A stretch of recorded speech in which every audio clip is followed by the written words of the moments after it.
Batong and Bulinaw. Dahil nakautang ako ng tupoy. Ang sarap nito na pinaka-crunchy, crispy na pagkaluto mga Mars. Napaka-preskong sitaw. Yes mga Mars, very fresh pa talaga itong sitaw natin. Magandang araw po sa inyong lahat. Adobong sitaw na naman ang aking lulutuin for today's video. Nahugasan ko na pala itong mga sitaw Mars bago ko pinutol-putol. 1 kilo nga pala itong binili naming sitaw sa palengke. At syempre, pag karne ang sahog mo sa adobong sitaw, mas masarap. So ayan na nga, hihiwain na natin ang ating pangsahog na karne para sa ating adobong sitaw. Unahin natin lutuin tong karne ng baboy mga Mars hanggang sa lumabas yung oil niya. At pag lumabas na yung oil ng karne mga Mars at medyo brown na, ilagay na din natin yung ating sibuyas at saka bawang. Siyempre, halo-haloin natin at pag lumabas na yung amoy ng ating bawang at saka ng sibuyas, ilagay na din natin ang ating napaka-preskong sitaw. Yes, mga Mars, very fresh pa talaga itong sitaw natin kasi nga pag putol-putol ko kanina ay tumunog-tunog pa ito ng kak ganyan.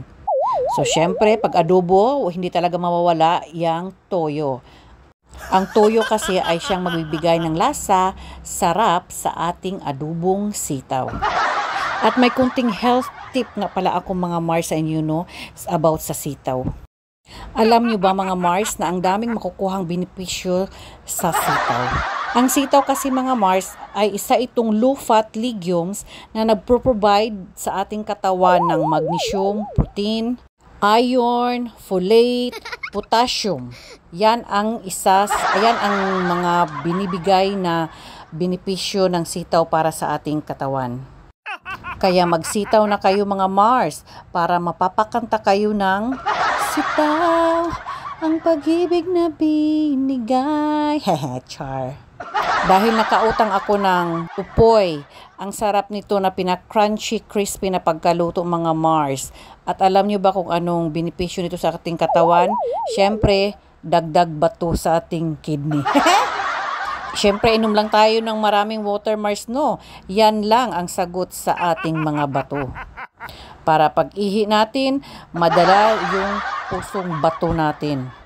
Alam kong masarap ang lupoy mga Mars, pero syempre dahan-dahan lang din tayo sa pagkain ng mga maalat na pagkain, lalo na ngayon at sobrang init ng ating panahon. Hindi rin siya maganda na palagi tayong kakain ng mga ganitong klaseng pagkain na mga dried fish na maaalat. So ayan na nga, nilagyan ko na ng kamatis, sibuyas ang ating lupoy para makakain na tayo kasi gutom na kaming lahat nitong mga Mars. At lagyan din natin ng kunting suka, syempre pampasipa ng ating lupoy ba. Masarap siya pag maasim-asim. Kunting asin at saka betsin na rin. At ma-prepare na natin sa ating table ang ating nilutong mga pagkain, ating panghapunan. Kaya ano pang hinihintay natin? Tara, let's kain na mga Mars. Mukbang time na. Kasi gutom na ang mga alaga sa ating tiyan at gutom na rin ang aming mga alagang aso. Dukot with batong and bulinaw. Bulinaw. With kamatis.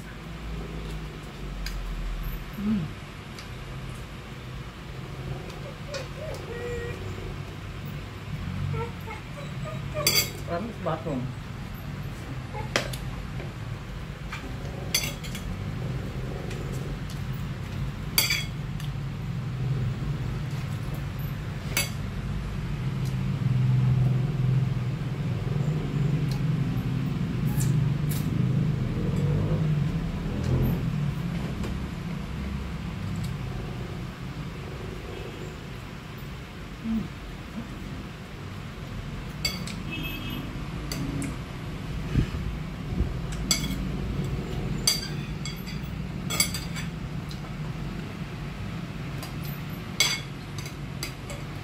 Kami. Bikin bukot.